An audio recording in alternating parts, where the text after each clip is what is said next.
सलामकुम जी। मेरा नाम मीदा है। मैं कली हाँ। मेरा घर 25 साल हो गए मोया पुत्र नो वो आपो अपने घर वाले ना वो अपने बच्चों जोगी मजदूरी नहीं कर सकते। कर्ज मामराज चाहे ने मैं अपनी अखी तो भी तंग हाँ, मजबूर हाँ। ये जोगा कोई दवाई दनबल नहीं लैन होंगी।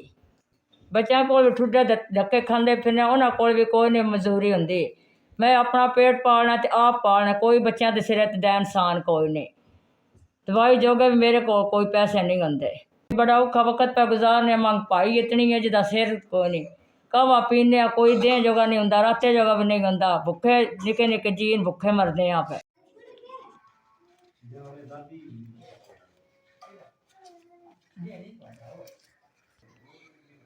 भला होवे ने अल्लाह सुख देवे ने। तुसा 5000 दे कटोरे अल्लाह ताला जिंदगी करे, अल्लाह पाक सुख देवे। मैं अपनी दवाई ले आसांदी, अल्लाह बहुत बहुत तुहानू देवे।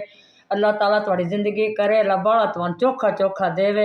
मैं बेवा कोई दवाई दरमल जो कोई तो तुसा दे कटोरे अल्लाह ताला तुहानू बखत लावे, अल्लाह बड़ा देवे, अल्लाह जिंदगी देवे, अल्लाह ताला तुहानू सुख देवे।